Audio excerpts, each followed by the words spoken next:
కేబిఎస్ and కేవైఆర్ సంయుక్త ఆధ్వర్యంలో మన ప్రాంతంలో ప్రతి సంవత్సరం కూడా ఈ క్రికెట్ సంబరాలని జరుపుకోవడం అనేది ఒక సాంప్రదాయంగా వస్తున్నటువంటి క్రీడా అంశం. ఇందులో అనేక మంది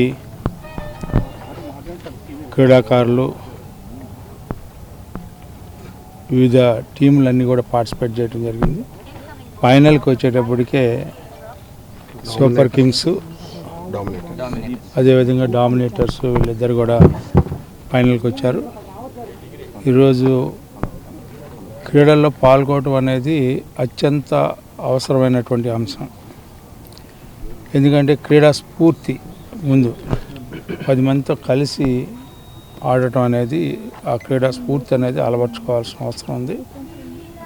క్రీడల్లో కూడా పాల్గొనడం అనేది శరీర దారుఢ్యంతో ఉన్నటువంటి మానసిక దారుఢ్యాన్ని కూడా పెంపొందించుకోవడానికి అవకాశం కలిగినటువంటి క్రీడలు, ఆటల్లో పాల్గొనడం అనేది ప్రతి ఒక్కరూ పాల్గొనాలి.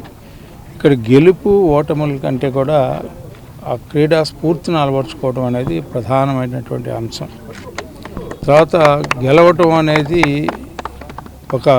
ఆ గెలిచటం ఓడిన వాళ్ళకి ఇది ఒక తొలిమెట్టు గెలవటానికి. భవిష్యత్తులో ఎందుకు ఓడిపోయాం, దేనికి ఓడిపోయాం అనేది విశ్లేషణ చేసుకోవటం, దానికి తగ్గట్టుగా పునరాంకితం అవడం, ఆ రకమైనటువంటి పునరాంకితం అయ్యే సంకల్పాన్ని కలగజేసేదే క్రీడా స్ఫూర్తి. అలాంటి క్రీడలో పాల్గొన్న ప్రతి ఒక్కరికి, ఓటమి గెలుపులు అనేది కాదు, పాల్గొన్న ప్రతి ఒక్కరికి కూడా నా హృదయపూర్వకమైనటువంటి ధన్యవాదాలు.